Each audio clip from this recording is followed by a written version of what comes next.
The difference between life and death is often luck, sometimes training, and just occasionally outright bravery. In this series, we reveal the terrifying events that lead everyday heroes to lay their lives on the line. I'm Dermot Menahan. Welcome to Britain's Bravest.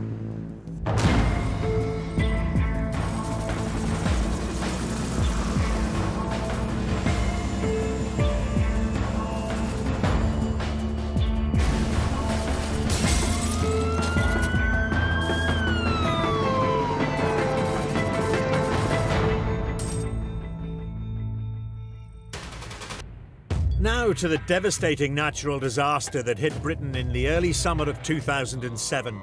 Unprecedented rainfall caused flooding that left thousands in dire need of rescue. The emergency services did an amazing job lifting hundreds to safety. But it wasn't only the professionals who were called upon during the floods. On the evening of the 20th of July, a 73-year-old grandmother had been caught up in the traffic when she decided to try to get out of the jams. I was driving up to Gloucestershire to go to my goddaughter's wedding, and unfortunately I took the wrong turning off the M5 and finished up in Tewkesbury, which is, of course, the wrong place to be on that day. The town of Tewkesbury in Gloucestershire had received a month's rainfall in just 24 hours. By the early evening, it had been completely cut off and the approach roads were severely flooded. I was just thinking, I wish to God I could get off this damn road. I didn't seem to be able to, so I was just a bit at my wit's end. In trying to escape the traffic, Barbara had driven herself into dangerous flood waters. Tewkesbury had been cut off, and as night fell, the waters continued to rise. There was water everywhere in front of me on the road, and then I felt the water coming in at the bottom and coming up around my feet and my ankles. And when I turned left, there was more water, and then it got deeper, and I thought, oh dear, this is not good. It was coming in through the bottom, the floorboards. Eventually, it was coming in over the door sill. The River Severn had burst its banks, and Barbara's car began to float. There was nothing to stop it drifting deeper into the floodwaters. By pure chance, a young 14-year-old girl was walking past the turn-off Barbara had taken and spotted her car in the darkness.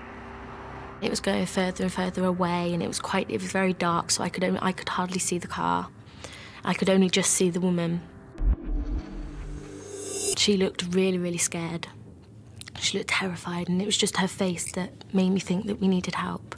I started shaking, and I didn't know what to do, but I just thought for a moment, I need to calm down and I need to start thinking. So I stopped and I thought, we need help. So I called my dad. I heard Stacey screaming at me that somebody was trapped in a car. She was deadly serious and obviously she'd seen something which had greatly distressed her. By this time, the car was completely afloat and caught up with current that was flowing from the main road down into this country lane. The car was moving away into the darkness quickly and was sinking. I could see her banging onto the windscreen, I could see her banging on the door and trying to force the door open, but just was physically unable to. There was absolutely no doubt in my mind that if I didn't help and get that lady out of that car, that she was going to drown. We'll come back to that terrifying incident later.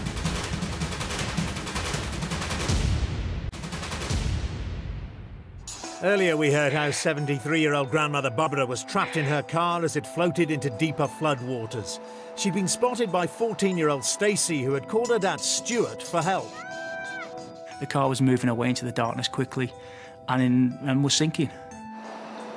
I could see her banging onto the windscreen, I could see her banging on the door and trying to force the door open, but just was physically unable to. There was absolutely no doubt in my mind that if I didn't help and get that lady out of that car, that she was going to drown. All you think in that situation is that you need to help somebody out. You don't think of self-preservation. Luckily, there was another guy there with me as well, and he'd heard Stacey shouting. At that stage, the pair of us jumped into the water. Without a moment's thought for their own safety, the two men battled through the raging torrent of water. It was so difficult to actually swim through the water. 5 or 6 strokes and your energy was completely sapped away. I was worried about my dad, whether my dad was going to be okay and whether he was going to manage to get out himself. There was only the 2 of us in the water and there was nobody else around. And if we didn't get to her, then she would drown. I remember being halfway there thinking, this is really difficult, but I can't stop. I'd reached the point where the adrenaline went about halfway and it became just something I had to do.